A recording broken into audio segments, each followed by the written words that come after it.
विषांशाय से आदि आमोषधि बिडौषधि जलौषधि मल्लौषधि आदि रिद्धियाँ प्राप्त होती हैं। और जब हम पद्म पुराण में विशल्या का उदाहरण पढ़ते हैं तो हमें कुछ असमंजस पैदा हो जाती है कि ये सारी रिद्धियाँ सम्यक दर्शन के माध्यम से होती है, पर विशल्या का जीव अनंगसरा की पर्याय में भी स्त्री पर्याय में था, विशल्या की पर्याय में भी वह स्त्री पर्याय में है, उसे सम्यक दर्शन भी नहीं हुआ है। पर जब ये पढ़ने में मिलता है कि उसके स्नान के जल से रोगी का रोग शांत हो गया, तब कुछ किया जिसके कारण उसके स्नान के जल से रोगी का रोग दूर हो रहा। वो रिद्धि नहीं थी, ऐसी कोई भी रिद्धि नहीं है जिनके शरीर के स्नान के जल से कोई रोग दूर होता हो। ऐसी 64 रिद्धियों में रिद्धि नहीं है। दृष्टि रिद्धि है, स्पर्श नाम की कोई रिद्धि नहीं है कि जैसे किसी को रिद्धि ऐसी हो। 64 रिद्धियों में कोई रिद्धि नहीं। ये रिद्धि कहलाती है शारीरिक परिणति। जैसे कारंजा के अंदर एक इंद्रियों में ये रिद्धि आ जाती है, ये शक्ति आ जाती है।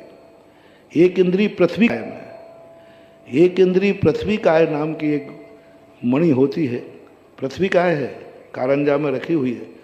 उसके अभिषेक करने से यदि जहर का काटा हुआ व्यक्ति वो जल पी लेता है तो उसका जहर उतर जाता है। मैं जब मैं कारंजा पहुंचा, मेरे कुछ दिन पहले ही एक व्यक्ति ने स्वर्णमयी सिंहासन वहाँ भेंट किया।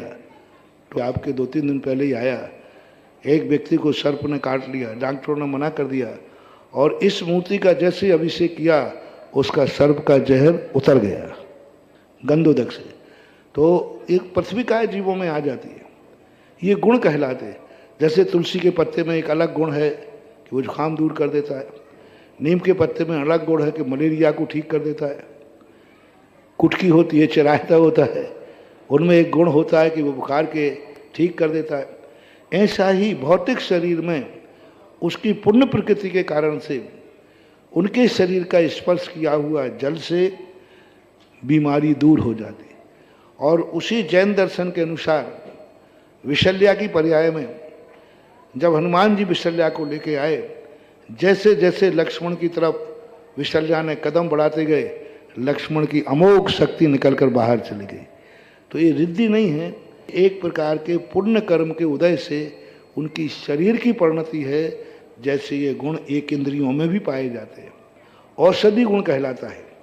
और औषधि गुण क्यों प्रकट हुआ कि जिस समय सर्प डस रहा था, खा रहा था, उस दुश्मन को भी मारने का भाव नहीं आया, बचाने का भाव आया। सांप निकल रहा है, मार रहा है, दुनिया चिल्लाएगी मारो इसको, मार डालो, उस अवस्था में भी उसने शरीर में जहर चढ़ता जा रहा है, फिर भी उसने द्वेष भाव नहीं किया। इस कारण से उसके शरीर में ये औषधि गुण प्रकट हुआ। ये औषधि रिद्धि नहीं थी। नमस्ते गुरुदेव, नमस्ते।